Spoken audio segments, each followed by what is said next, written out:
Is anybody not ready? Anybody need me to give you a second? Everybody good? Good afternoon.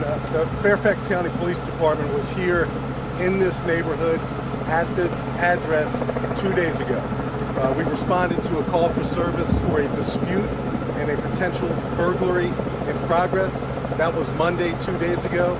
Our detectives have been actively working that investigation ever since that burglary dispute occurred 2 days ago. Today, we were called to the same address, and a man and his wife, the two homeowners, were shot and killed in their front yard. We believe that today's incident is related to the dispute burglary investigation that occurred on Monday. This is a tragic, brutal, vicious double murder. It's unacceptable to the Fairfax County Police Department. It's unacceptable to this community. And the reason why you see so many police officers and other assets out here today is because we take the loss of life very seriously. It's unacceptable to us. We're going to work non-stop until we bring this person or persons to justice.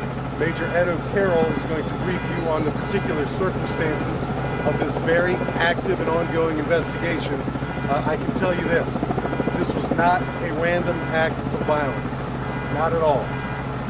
I can also tell you that the shooter or shooters, we strongly believe, are known to a relative of our two victims.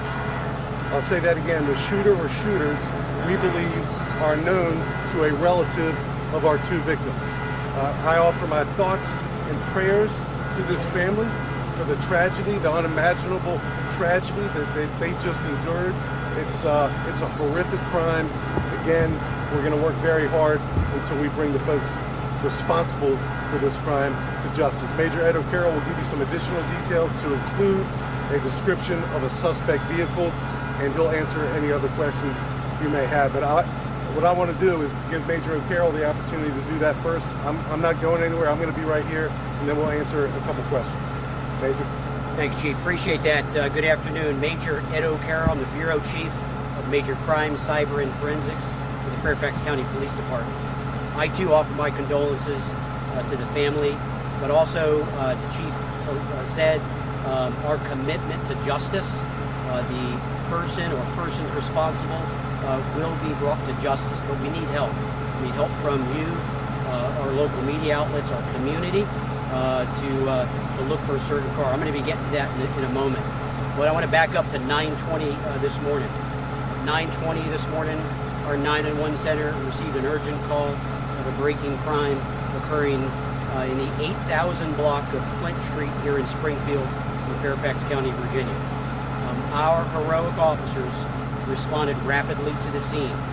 We were here within 120 seconds, 2 minutes. First officer on scene, assessing what they would uncover to be two people shot out in front of a residence. Officers radio back, additional officers and assets, as the Chief mentioned. We have detectives here, our cyber and forensics team, our patrol unit, even our helicopter asset had responded. Rescue squad from the Fairfax County Fire Department also came and would ultimately pronounce the two decedents deceased. This is or will be, sadly this morning, our 9th and 10th homicide in Fairfax County. 9 and 10 too many. We do believe, as the Chief said, that the shooter or shooters are known to the folks that live in that house, and possibly to the two that have perished this morning. And this is my urgent call to the community.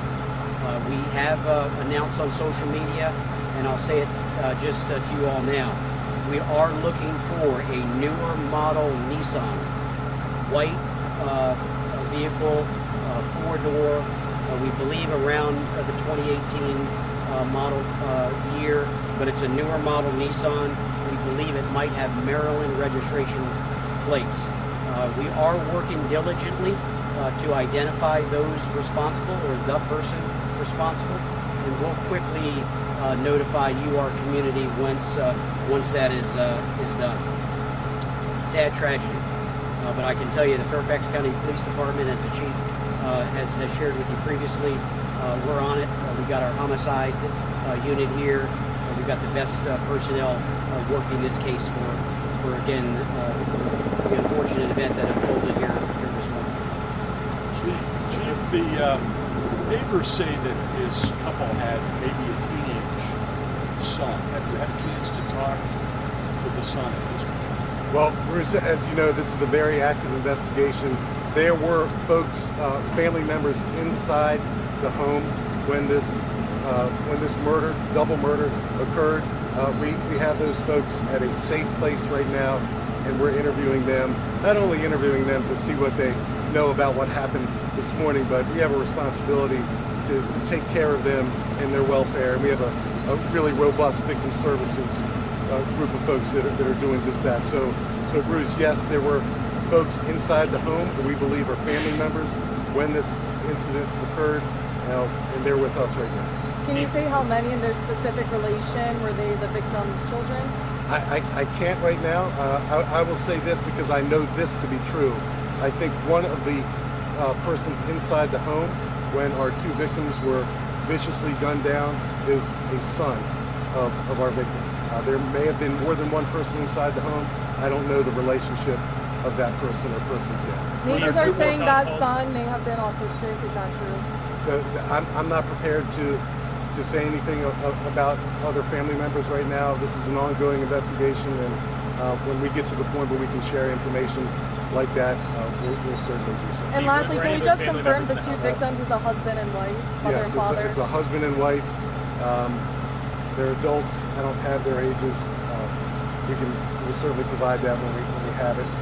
But yes, a husband and wife viciously shot and killed, up close, personal, point blank in the front yard. Were any of those family members that were inside today, were they also home on Monday during that incident?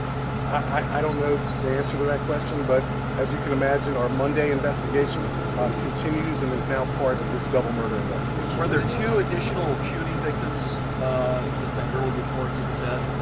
So the shooting victims we have are deceased, the husband and the wife, shot and killed in the front yard. There are no additional shooting victims.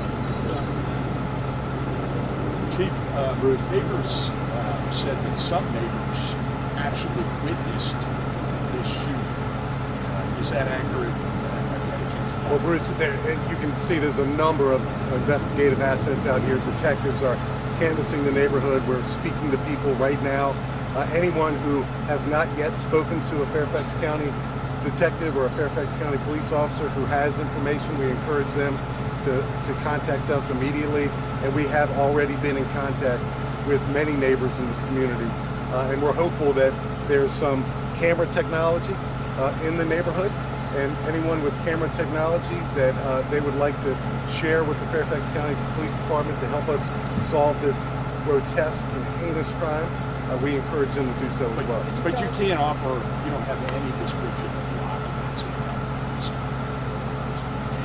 I'll ask Major O'Carroll if we're prepared to share that yet. Yeah, so that's a great question, and I'm not prepared to even closely identify who we think might be, but we're actively working a person of interest. That's why detectives are busy following all these leads. And Bruce, your question was spot on. The chief commented that if anyone has information that we haven't spoke to yet, the number to call is 703-691-2131. If anyone knows who's responsible for this double murder, and they know where the offender is, or they see that white car and know it's been involved in this double homicide, 911. It's a public safety emergency, and we need that shooter or shooters in custody. We'll do two more questions, guys. Can you describe what you're doing to try to find the suspect? Right. So, we had the Monday response here. Detectives were actively working that case. That detective is now partnered with homicide. So we've got all the right people working this, chasing some leads down, talking with neighbors, looking at technology to see to piece this storyline together. So we had some active leads in Monday's case. We know it's tied into today's case. So we put all hands on deck. And once we have confirmed an identity of a shooter or shooters, we'll let everyone know. of the result of Monday's altercation? Was anything actually stolen? Was it an attempted burglary? Do we know the details about what actually happened on Monday? Yeah, so I don't know. I do know it surrounded a dispute, possibly a burglary. That part is still under investigation. I've seen that lead detective on the scene, and he's working with the homicide team to share everything that occurred Monday, what may have occurred between Monday and 9:20 this morning. That's critical. Let me just add to that answer a little bit. The suspects involved in Monday's dispute and burglary investigation are known to family members of our two victims. So known relationship and known relationship to them. The neighbors have also said that this was just a great couple. They used to walk around this neighborhood all the time, say hi to everybody. I mean, that just makes this all more outrageous. Well, Bruce, isn't it always the case? These are innocent victims who were gunned down, arguably in the prime of their lives, living in a community like this one and raising a family.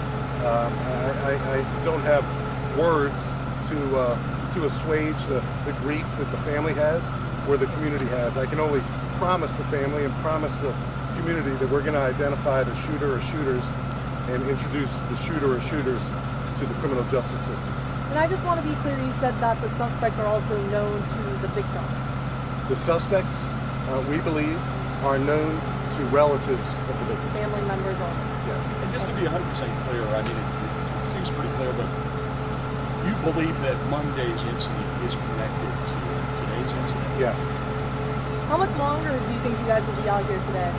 Well, all of our crime scene investigations are thorough. They take time. It's certainly a disruption to this community, and we believe the neighbors and the community folks here realize the importance of the Fairfax County Police Department conducting a thorough investigation. So we're going to be out here for a while. We're going to be out here for a while, not only collecting evidence, but talking to folks. And, there are people we have not yet spoken to, and we're going to be here for a while. So if you're watching this at home or on social media, if you haven't spoken to us yet, find a way of communicating to us. We're here, and we're going to be here for quite some time. You think through 6 o'clock? I don't know. Several more hours. All right, guys. Thank you so much. Thank you.